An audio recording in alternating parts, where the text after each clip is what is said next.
Culinary Storyteller. I'm Stephen Shomler. I am delighted you're here. Today's topic, Culinary Storyteller. That is one of two professional titles that I have. Now I know what you're thinking. What's the other one? That's what I would be thinking at least. The other one is LifeStory Alchemist.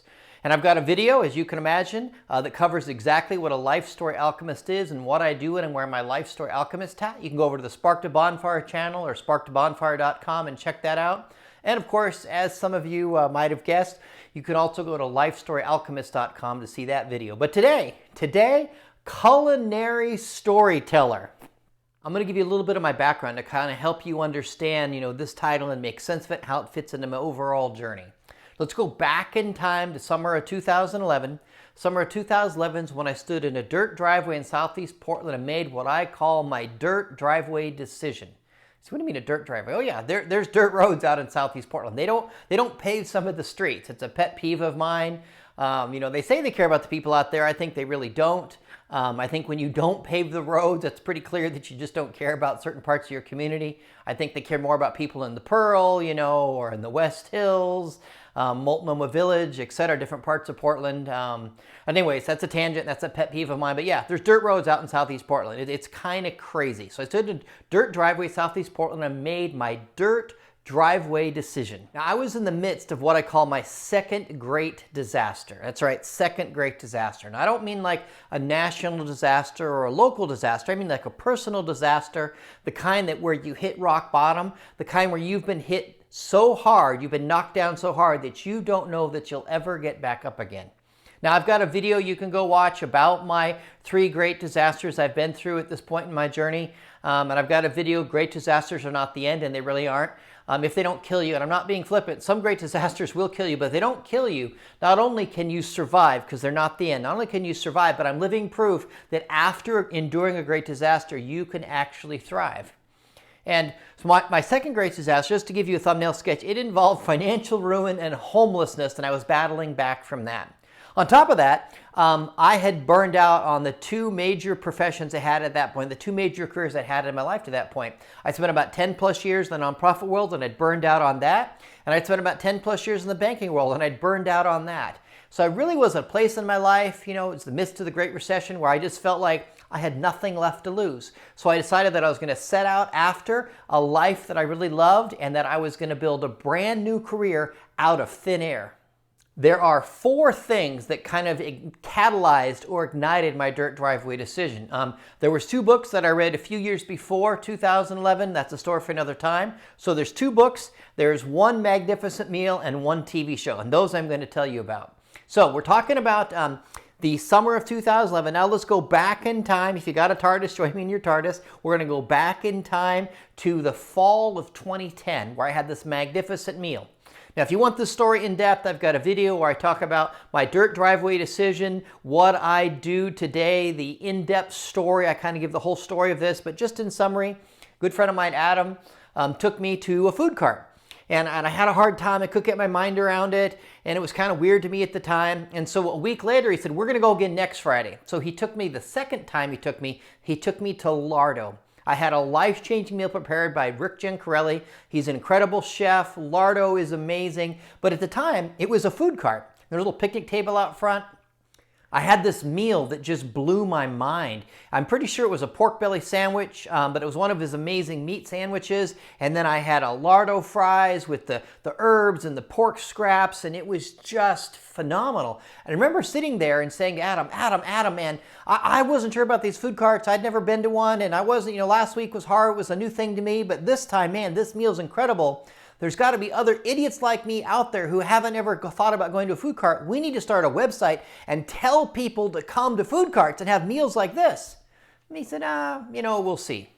So that was fall of 2010. And for almost a year now, that incredible meal at that food cart's been rattling around inside my head. I hadn't forgot about it. And now I know that if I think about a meal, that I eat professionally, if I think about a meal and it's been a couple days and I'm still thinking about it, man, that was a magnificent meal. All right, the TV show.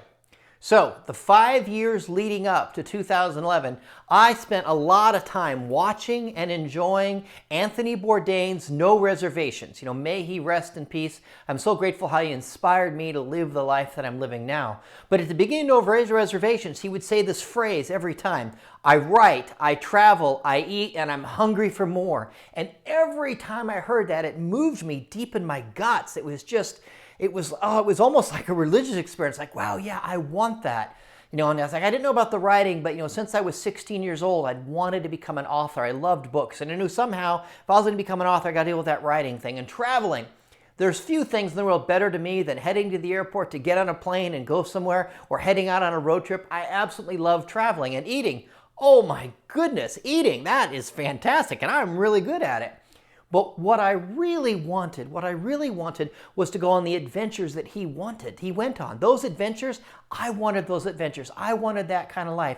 I wanted that kind of journey. So you put all that together, summer 2011, I make an outlandish, ridiculous, crazy idea. So you know what? To heck with it. I'm going to go for it.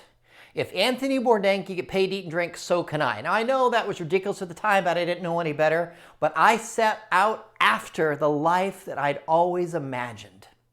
I decided I was going to build a whole new career out of thin air, and I set 4 goals. I was going to become a writer, a food writer, and figure this thing out. I was going to become a speaker, I was going to become an author, and I was going to be self-employed. And somehow, I was going to work hard, I was going to make those four goals happen. And January 1, 2012, I launched my first brand, a culinary brand, and I started writing about food carts. Now, I'm going to talk to you about that journey, and what happened, but I just want to take a little bit of a tangent because I got started and I just kept going. Along the way, I learned 4 really liberating culinary truths. These were liberating culinary truths that helped me become the culinary storyteller I am today. Because when I started, I had some ideas, I had some thoughts, I had some expectations of what a food writer was and how I had to do it and not do it, and I didn't know, okay, this is what they do, but I want to do this, and I couldn't square it all, I couldn't make sense of it, but rather than have it all figured out, I just got started and kept going.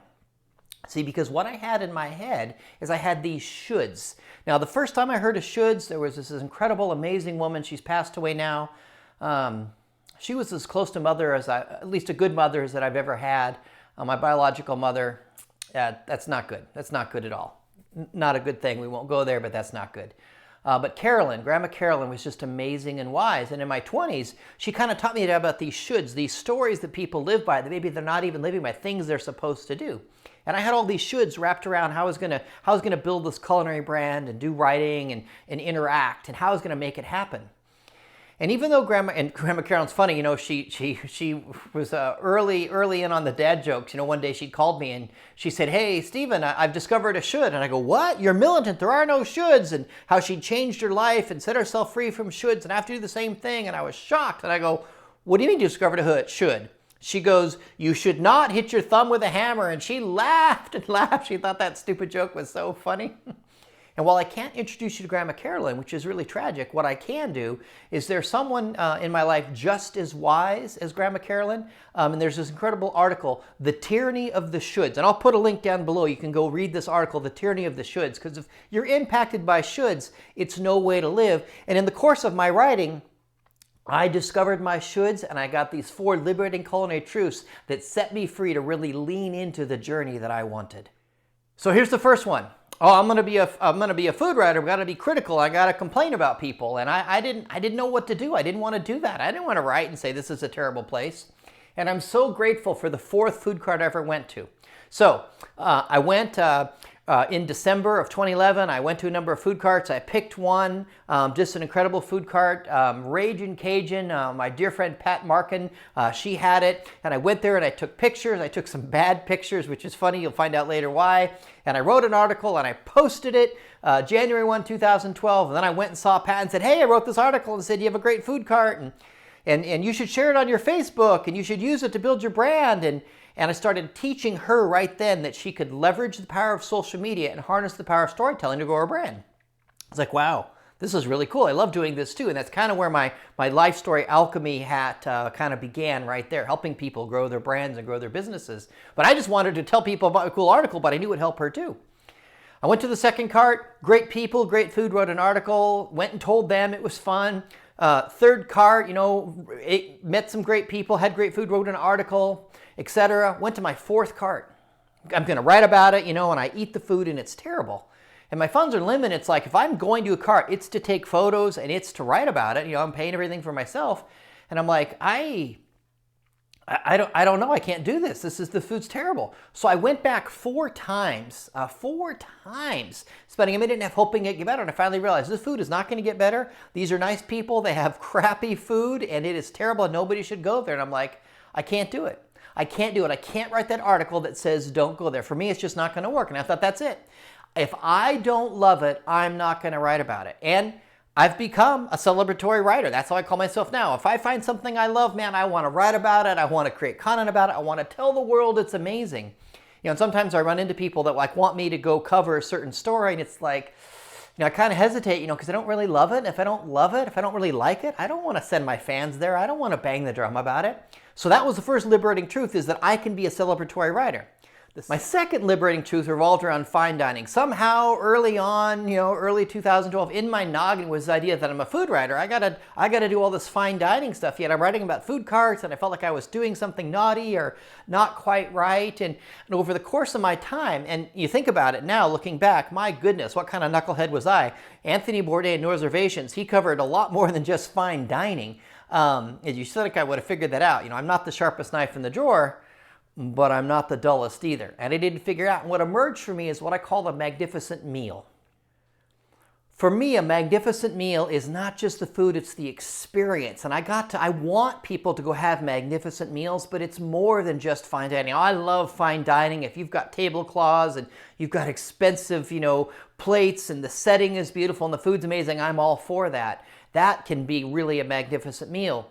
Other magnificent meals for me is like being at a dive bar. I absolutely love being at a dive bar in the morning, breakfast time, having a chicken fried steak and a really good IPA. I've gone to Bozeman a number of times on culinary storytelling trips, and this last time, 2020, I finally made my way to Cat's Paw, and it is a dive bar there in Bozeman, Montana. And oh my gosh, it was exactly what I wanted. Chicken fried steak, a great breakfast. A great IPA I think it was a Map Brewing IPA, the local brewery that I love there in Bozeman. It's like, this is fantastic. For me, dive bar breakfast is an amazing, magnificent meal. Food carts can be a magnificent meal. Oh my goodness, I've had paella at a food cart with a 99-point wine. I mean, just phenomenal meals. Cape Lookout State Park. Oh, to me, this is one of my quintessential magnificent meals. I love Cape Lookout State Park. It's out on the Oregon coast, on the Tillamook coast. You go to Tillamook and then just head out toward the coast and go to the left a little. You're at Cape Lookout State Park. I just love that one. And you put up a fire, on the beach there as the sun is setting. You have a cold, like a 6-pack of a IPA, a good craft beer. And I love craft beer literally from all over the world, but I have a preference for Oregon craft beer. And let's just pick a brewery near to my Culmination. Let's say I've got a 6-pack of Culmination Phaedrus IPA. Oh, absolutely love me some Phaedrus. And then I've got the fire going. And then to me, it doesn't get better than you take and you run a hot dog through with a stick and you put that hot dog over the fire. And you do what you want. Some people, my wife, she absolutely loves Hebrew National. For me, just give me a ballpark all beef hot dog, the ballpark hot dog. Something like, oh my gosh, I would eat that. I love it. 7-Eleven hot dogs. I feel like when I stop at 7-Eleven and get one of their hot dogs, I'm doing something to honor Anthony Bourdain, because he called it tube meat, meat in a tube. He just absolutely loved that, and I do too.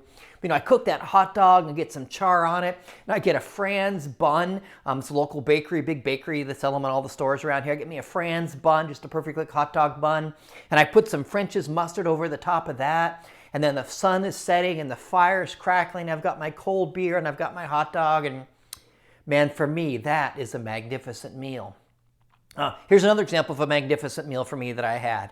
My son Zach and I went to Cincinnati, Ohio late in 2019 and had an incredible whirlwind trip. And growing up as a kid, I saw a picture of Skyline chili and thought it was chili and spaghetti and cheese, and I used to eat that, having never been to Cincinnati. And I gave it to my kids, and it was like comfort food. And I found out later my son Zach got teased in high school for eating Skyline chili.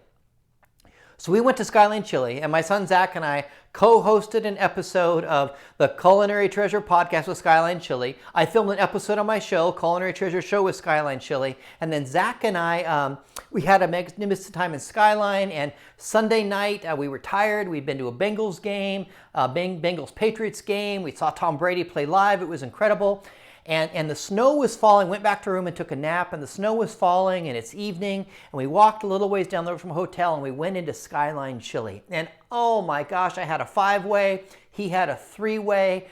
We had the crackers. It was just phenomenal.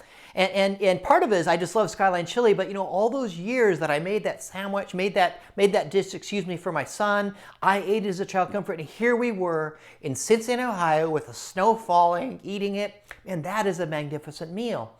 And I discovered that, I can, as a culinary storyteller, magnificent meals have a very large definition, and that was incredibly liberating to me. So in the course of my journey, a magnificent meal to me can be lots and lots of different things. So that was my second liberating culinary truth. So the third culinary truth I discovered is that it's more than just the food on a plate. Now, you put a plate of amazing food down in front of me, and I'm telling you, that inspires me. I take a lot of photos of it, and I can't wait to eat it, and inspires me, but I discovered it's more than just the food. What really inspires me is the culinary creative process.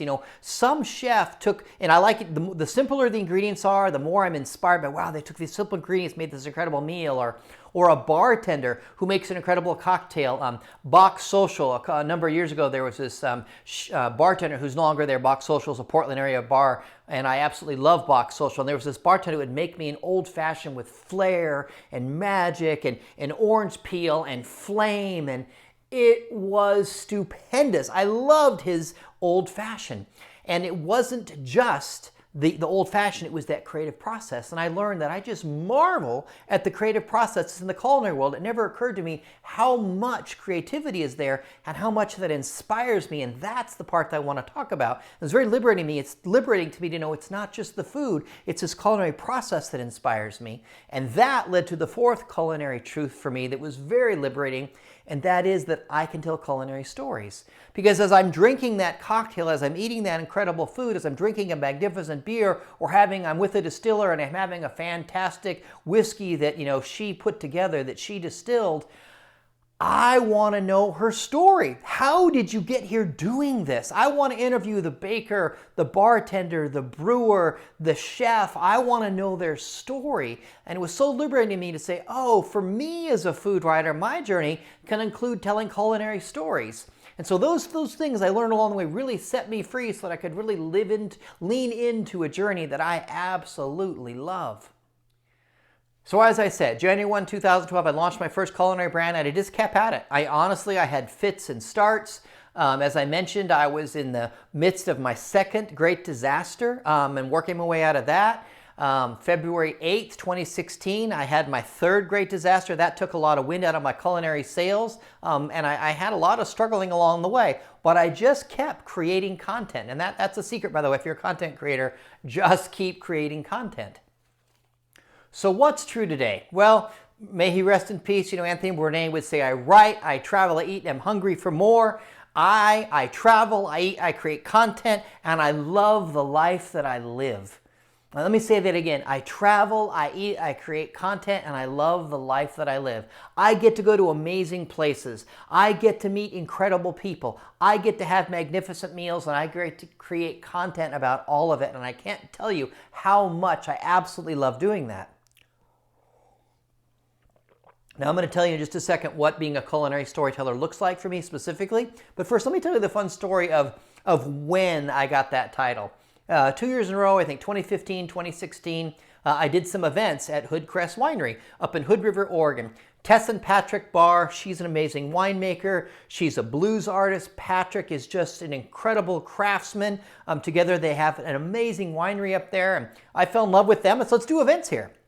So 2 years in a row, someday I hope to go back there and do another one, but I did a red, white, and blues event. And here's the way it worked.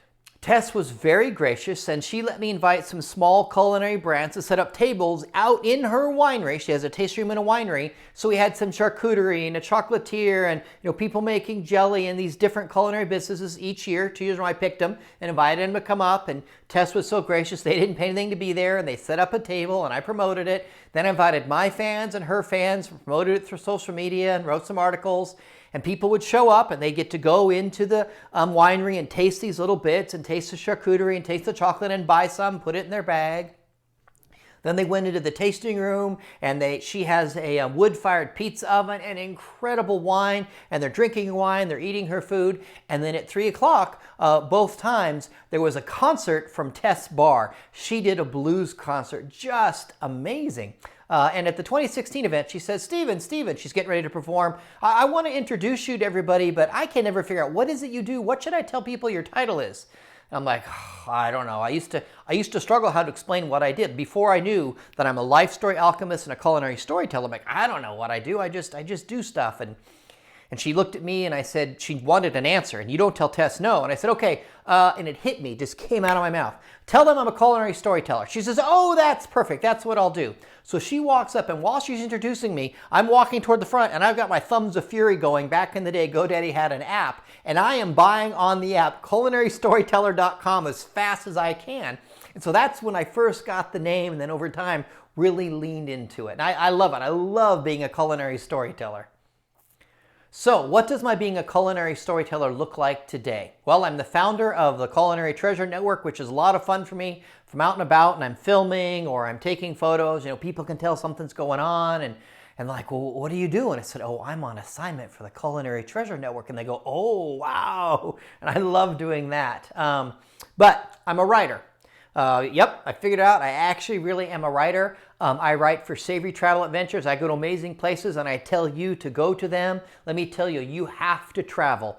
Travel, I love soul-satisfying travel, and I think that travel is a life-deepening experience and you have to travel. So I write for Savory Travel Adventures. That's the website, savorytraveladventures.com. It's part of the Culinary Treasure Network.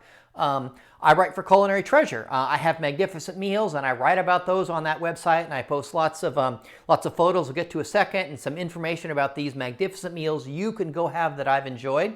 That's Culinary Treasure website, culinarytreasure.com. Again, part of the Culinary Treasure Network. I'm a photographer. I mentioned early on in this video, the first photos I posted were terrible, but I've become actually a very, very good photographer.